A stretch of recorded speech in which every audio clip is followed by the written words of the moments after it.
Welcome to the Digital Agency Growth Podcast. I'm your host, Dan Englander. Lucas, thanks for coming on the show. Thank you so much, Dan. It's a pleasure. Yeah. Good to have you on. And thanks again for having me on your show recently. And, you know, it sounds like we're both kind of talking to agency leaders and so on, and you have a background in the space.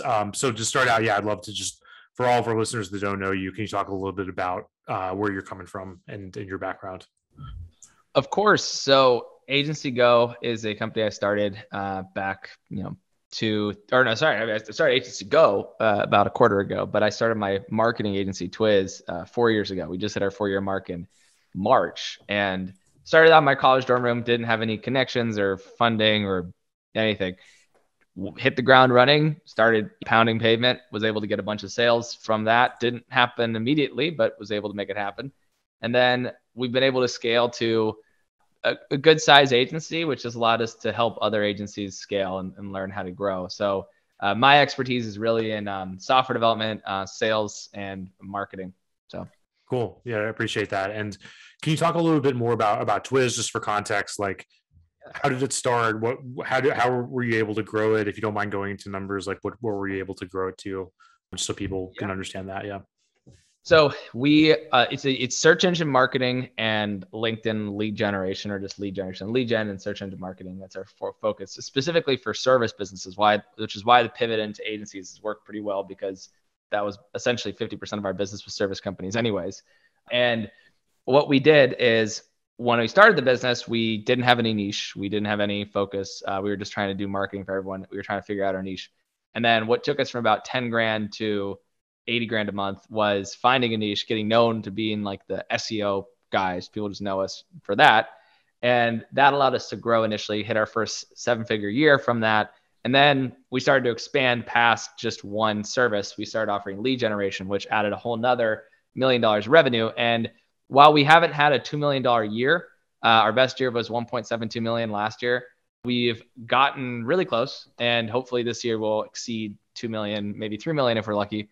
But the goal really is, how can we continue to provide insane value, build an ecosystem to then continue growing revenue? So that's been our growth rate so far, and it's just been steady, anywhere from 60 to 120% growth a year for the last 4 years. That's fantastic. And can you talk a little bit about, where did that growth come from? Like, what lead channels were you using, and how were you? Yeah, and then what did you take from that to inspire Agency Go?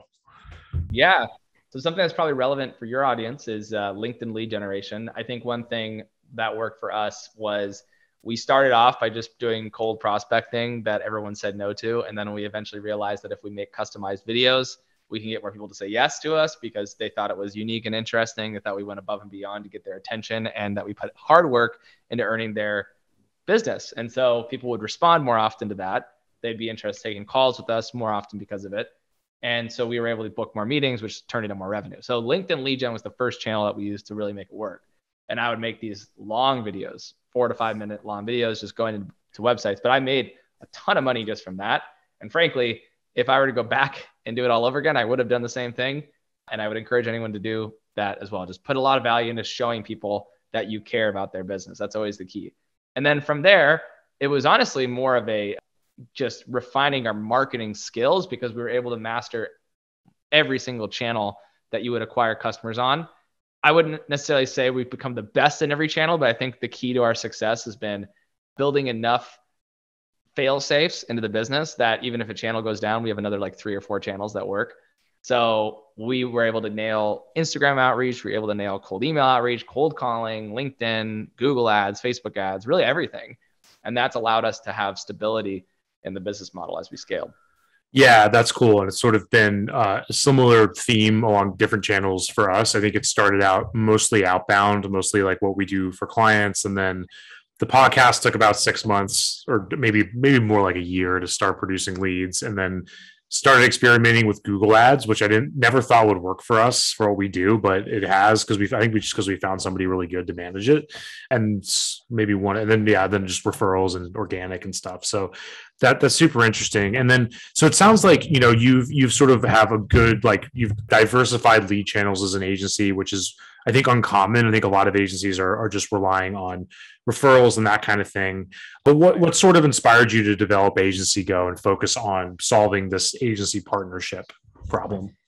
So I've always wanted to build software. Actually, the whole reason why I even started the agency to begin with was to have enough self-funding to start a software, because I don't want to rely on VC funding or angel investor funding. I think it's good to get that kind of funding once you have already scaled to a certain point. But at least in the initial phases, the first $1 million, $2 million in revenue, I didn't want to get any funding. So I wanted to build a software product, and I want to do it on my own dime. And so that's why I built the agency. Now, the last year has been basically me teaching myself to do software development. And then the last 3 months has been the launch of our software product, which is the culmination of all that learning and testing and experimenting and years of hard work to get to the point where I could actually do something like this. So I've always had the desire to build a software. Now, the product just came from user testing, experimentation, because I didn't know that I wanted to build a referral system or a partner CRM or anything like that. And frankly, it was originally going to be, and it still might be, a tool that would compare revenue of different agencies to each other. It would say, like, you're in the top 10 percentile, do these things differently. But there's a lot more demand for people to make money super quick. And there's a lot of demand for people to work with getting more revenue from their partners. So that was a much easier place to start from. And so that's where we're at now. And it's been growing a lot because we've kind of found that pocket where people really, really want it, where we're making like 98% margins on every single purchase, and where the customer thinks it's cheap, which is the whole goal, is where they look at it and they're like, oh my God, this is so undervalued. Thank you so much for pricing it the way you do. That's been a great feeling to know that we've actually nailed those different elements. Yeah, there's a couple things that I think are pretty that resonate with me. I think the first is that I remember like the early days of wanting to start a business, and this was like circa 2013 or whatever, 2014, and everyone was just, it was like when learn to code wasn't a meme. People would say that genuinely, and I just remember not having a good enough direction or like use case for it to make sense, where it was just like chasing my tail around. Even if I were to learn to code or hire somebody else to, it was just like a waste. Where now, after like running a service business for this long, it's like, oh, I know exactly more or less what I'd want a software version of this to do. So I think that's pretty cool. The second thing I lost, but I had in my head, so maybe it'll come back to me. But that's pretty interesting. So basically through talking to people, you've gotten to the point of developing software to help agencies make partnerships with each other. I think that now it came back to me. The other thing is that what I've noticed is that the sort of like hashtag data, hashtag information, without being tied to a particular use as a product, is like declining in usefulness and in demand, right? Where it's like, it seems like most of the software now and most of the data products are, here's data so you can do X, not just like, here's data, good luck with it, right? So that's kind of interesting. Can you talk about what, so in terms of partnerships, and it sounds like you've done a lot of research with agencies, like how are most agencies pursuing partnerships and thinking about them and getting it wrong sometimes? Yeah. So there's a couple different ways. Way number one is sort of the hustler agency, which is just getting started, which is kind of how I got started, where I just knew that the more people I met and connected to other people, the more people would refer business back to me. So that's one persona type. It's somebody who's just out there pounding the pavement and they realize, I'm getting a lot of referrals because I sent them. I'm just going to do that more often. So that's one persona. It's just that young blood who's just killing it and is just hitting the pavement. That's one.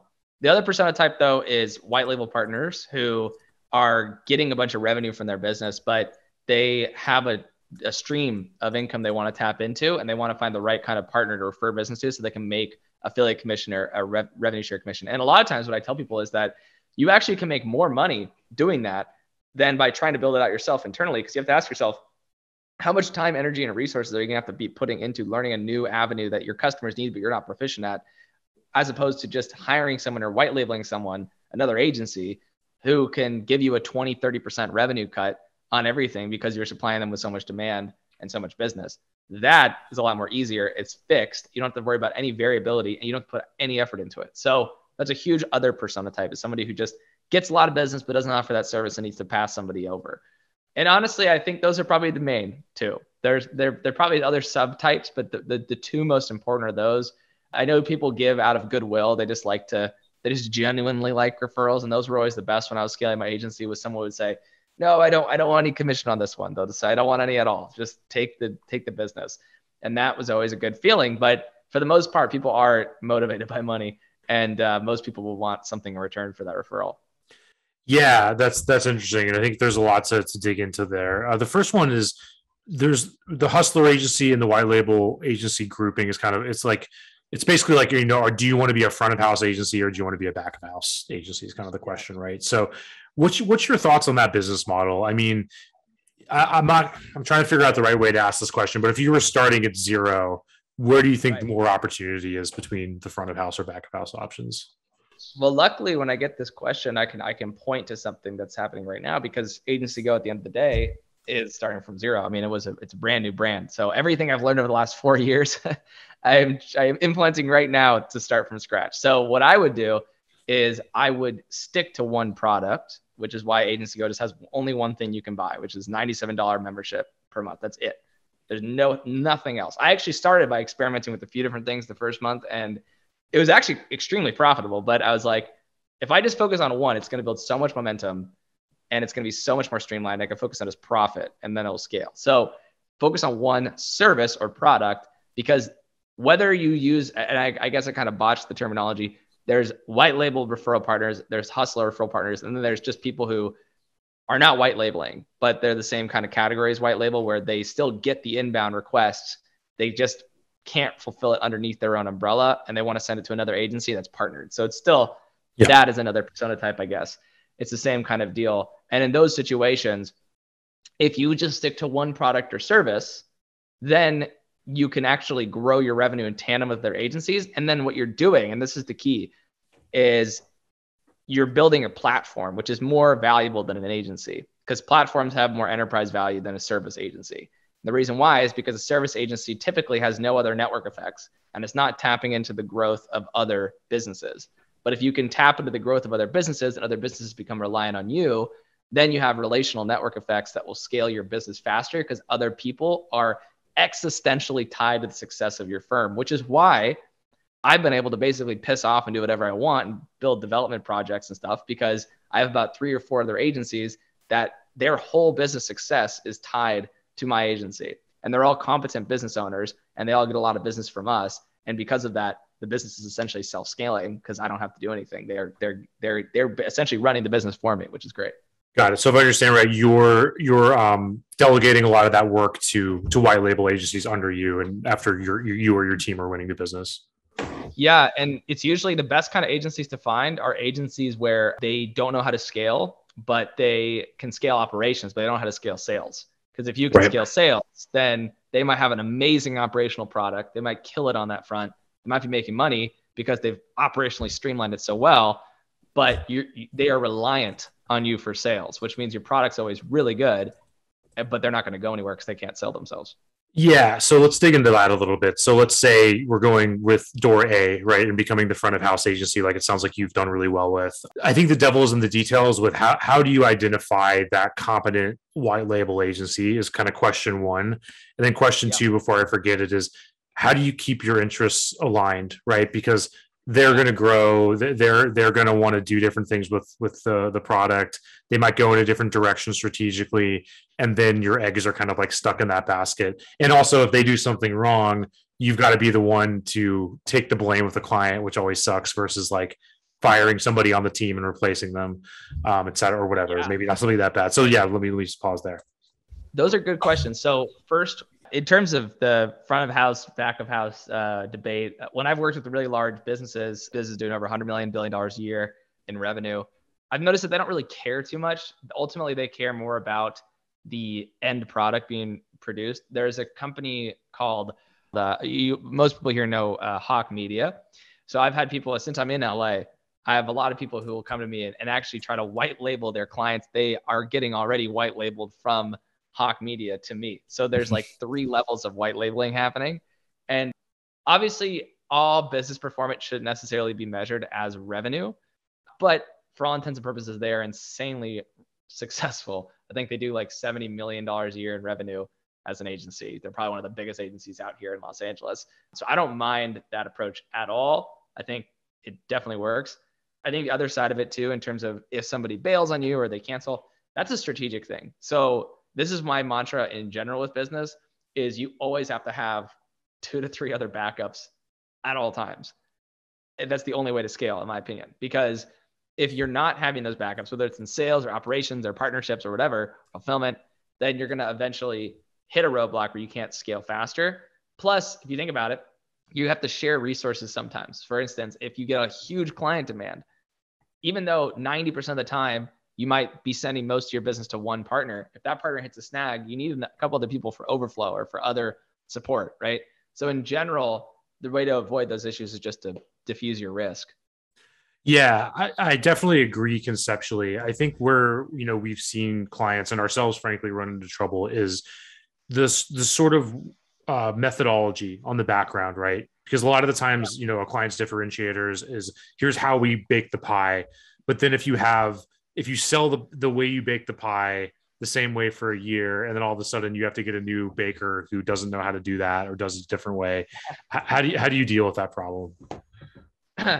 Well, like I said, I mean, I'm always assuming that everyone in business is going to eventually either make a mistake, drop their performance, or they're going to leave. And if I operate from that mindset, then I don't really run into those issues because you have to always assume the worst is going to happen in business. If you assume that the best is always going to happen, then you're going to always be surprised. And I'm never surprised because I always assume something's going to happen that's going to blow up in my face at some point. Yeah, fair enough. And to shift gears a little, in terms of partnerships, like I'd love to just learn like the hustler clients, the ones that are like just straight up getting business from partnerships, regardless of the white label thing or not. What are they doing differently than the ones that aren't making anything for partnerships? Well, I think the hustler clients are usually agencies that are doing around $10,000 per month or less as a business, and they just want to prove themselves. They're like I was when I was first scaling. Those are our power users on the software right now. They kind of drive that. They're that stimulating factor that drives a lot of that initial network effect. And then you have the people who are more established who use it as a reference source and as a point of like authority to find the right kind of people. But, in general, they're looking at it in two different ways. The hustler is looking at it as a way to increase revenue. The person who is already established doing over $1 million a year, who's looking at it for more white label partnerships. One thing we have, and we're going to be revamping more in the features of the app, is the ability to report different partners for like bad work directly to us. And then we're going to be putting together a score just like Uber has, which you don't see all the complaints that Uber has. You just see the score. That's it. Right. Yeah. And that's honestly probably the way it should be. Because if you think about it, the agency world is such a tight knit community that, if you talk bad about one person, they might know that you said that and that might just not bode very well for you. But if you do it all anonymously, then that can really help. So for us, when it comes to the partner agency, that's more established. I'm hoping that they use the software and continue to use it because they see it as a way to find the right kind of people to then send business to. Yeah, that's super interesting. It kind of like creates a bigger topic around just like the issue of selection bias and reviews, right? Because it's like you either have an issue of reviews just skewing way too positive because they're public or way too negative because they're anonymous, right? So I always think of like Glassdoor. It almost always skews negative because anybody leaving a review on Glassdoor is probably not happy. Like people, I don't know, they just don't. It's not always encouraged by the company to leave a review. Like it's for whatever reason. Or Yelp is another example versus like Clutch and others might skew a little more positive because there's more of a business networking element. Yeah. Yeah, and I don't have all the data around reviews, but one thing that I would say, just from my limited experience, is that if the users trust the company who's administering the reviews, then they're going to trust the reviews. So I've noticed that Trustpilot reviews are very easily able to be rigged. There's actually websites, I've never done it, but because I don't have a Trustpilot account, but there's websites you can go to that will just get bots of people to go and just make fake, Trustpilot, reviews and stuff. Same with every other platform. So it's like, at the end of the day, I think what these websites really are doing is it's a distribution play to try to get their logo onto as many things as possible. Yeah. And then just to build as much trust with the user bases going to Trustpilot to see the reviews, not necessarily to have the most accurate reviews, because honestly, it's very difficult nowadays on the internet to actually fully verify if a review is real, unless you have small batches, which is kind of why I'm hoping that'll be easier for us because we're not opening this up to millions of people. I'm banking on this becoming a multi-million-dollar app without having any more than, let's say, 10,000 users, and that's it, right? Just something like that can be pretty easily verified. Yeah, and there aren't that many more like quote unquote legit agencies probably in in the States Yeah. anyway, something around that. So that's interesting. So it sounds like this is an app that could be, really useful for discovery and for finding potential partnerships and so on. Can you Yeah. talk about like how do you nurture those partnerships? Like we've all been on calls where somebody says like, hey, if you know anyone, send them our way, or like the awkward referral fee conversation where it's like, Yes. hey, we'll give you X amount, but it's like really, it's a lot of work to make these intros happen and it's not really like inspiring anyone. So can you talk about that issue? So actually, it's funny. I'm definitely going to listen back to this podcast because that was a really, really good way to summarize the pain point I think people have with partnerships. It's very, very eloquent. And that's when you make a referral. And I noticed this because a lot of my business when I was growing was from referrals, and I would give a lot of referrals too in order to get more. When you make a referral, it's going into the abyss. You literally have no idea what happened to that person. Like they're just out there. You don't have access to the CRM. The only way to like check in is to go to your email and like follow up with every single person or through your own CRM, or you have to move it on your side, but you have no visibility on what's happening. Right. And what we did is I think solved it. We'll see. But I have a shared Kanban board view of the CRM. So we're all familiar with like the different pipeline stages of CRMs. And they'll say, payment received, invoice sent, follow up, whatever, hot lead or something. That's the phases we have it in. But I can't see other people's views because they'd have to add me as a user to their CRM or something. But what I did is I have my board, which is all the deals that have been referred to me. And then I could just toggle a view and I can see deals I've referred to other people. And then I can filter every single company type of business that I've referred to them.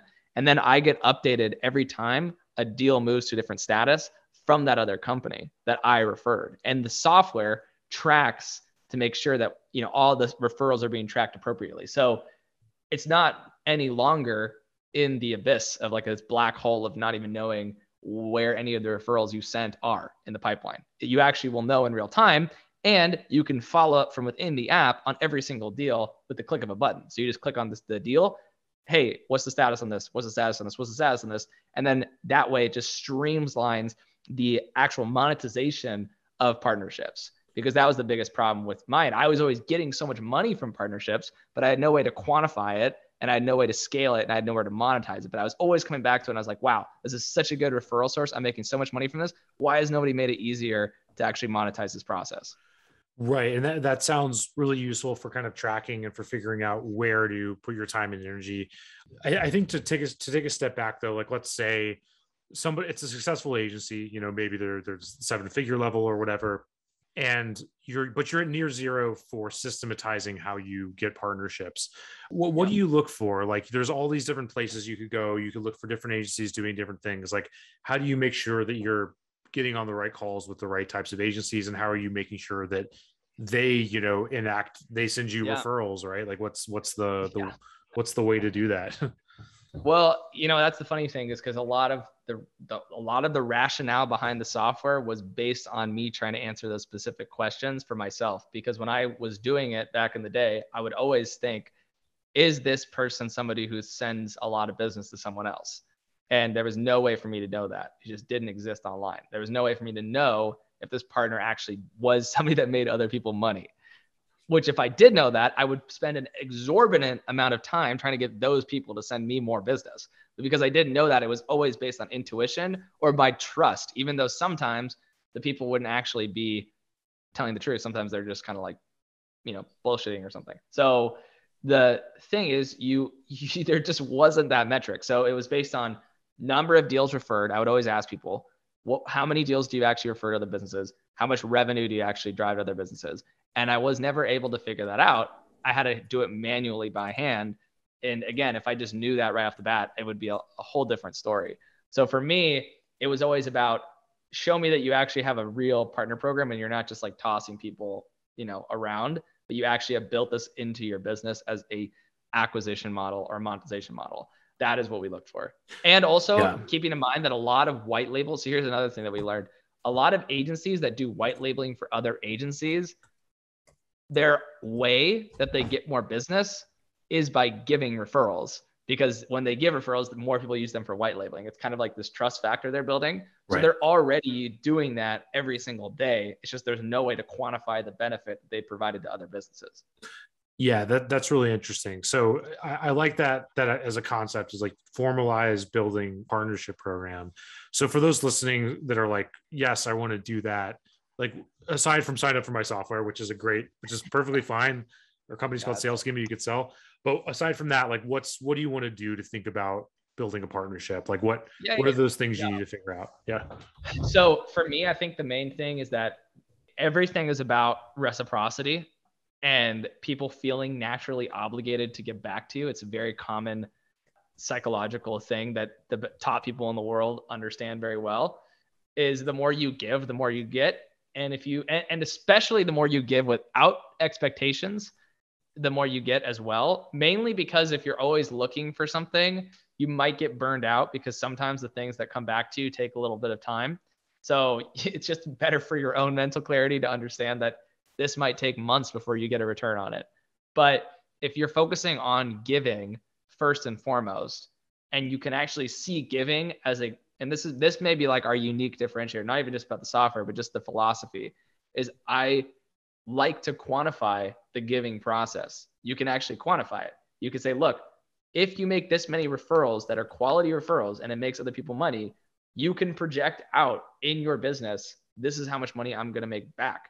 And that's what some of the models we would build when I was scaling my agency was, I could actually say, for this many referrals, I made this much in revenue, or for this many people that refer business to me, this is how much revenue we produced. And so that was something that I recommend everyone do. Don't just like approach the situation informally, because it can be one of the biggest drivers of revenue for your agency is from referrals. So you should actually treat it like any other sales channel, period. Yeah, totally. And let's talk about that a little bit. So the reciprocity makes a lot of sense, and that's big. And the idea of being able to give referrals, right? And I think that a lot of the times people would love to help and they're open to that, but being able to like identify a pain point, get buy-in from your client, and then getting them on the call with a referral partner takes like a certain amount of legwork. And you can't have like a gazillion referral partners, otherwise you'll just be chasing your tail around. So how do you do that? How do you like suss out a need, even if it's like adjacent to what the problem you solve? And then how do you kind of like systematize being able to give referrals? So that makes sense. Yeah. Well, I think if you look at it again, I always tell my sales reps, sell the solution and not the service. So if you think about selling the solution, every solution has about 3 parallel services or 5 parallel services. I mean, e-commerce has tons of services that that can be part of the solution of growing my e-commerce shop, right? And so identifying them isn't necessarily too difficult, because if you're noticing that customers ask it repeatedly and you just don't do it, that's one of the easiest ways. The other way is to plan for it in advance and just simply ask yourself, what are 4 to 5 ways that this company can solve this problem? And how many of them am I actually doing for them? Because chances are you might need multiple tools to get to where you want to go. A lot of times that is the case for most industries and most types of companies. So you have to provide an ecosystem for your clients. That's going to reduce churn as well. And here's something that you should also remember. I actually just tweeted about this the other day to one of my friends. He was like, don't take on clients that are bad fits or whatever, or that you just don't want to work with. Maybe not bad fits, but just don't want to work with. And what I said was, yes, you shouldn't take them on. But if you have a partner that's willing to take them on because they feel like they'd be fine, or they can do a solution for them that you can't, then just make a cut on it, because why not? Sometimes it's better to do that, because you can actually scale your business faster just by making cuts on all these other businesses than by having to build it out yourself. So Right. It's just operating from that mentality of like, every business that I'm partnered with is technically a business that I own, even if it's informally. Yeah, that's great. And that definitely jogs some ideas for me. And I think probably a lot of forehead slapping ideas for the audience as well. All the things that are adjacent to us that, you kind of forget about by focusing on growing your own business for so long. So I think that's really useful. And kind of getting towards the end of our time, can you talk about, where people can go to learn about the software and so on? Well, they can go to agencygo.io if they want to sign up. It's $97 per month, 30-day money back guarantee. So pretty simple. But if you just want free content, we have a lot of free content online. We have How to Scale an Agency, which is our podcast. We also have a lot of YouTube content. And I used to be nowhere on social media. Like I didn't even post at all. And then now I'm just posting everywhere all the time. So anywhere you listen to stuff or get your information, you'll probably find me on there, just because I'm always posting. So I'll see you anywhere anywhere you consume your information. Yeah, that sounds great, man. Thanks for coming on the show, and would love to do it again sometime. I'm sure there's a lot more for us to talk about, like as you're getting feedback from the market. And I think the partnership, problem is a very lucrative one to solve for lots of people listening. So I appreciate you coming on. Thank you so much, Dan. I appreciate it. Yeah, thanks, Lucas.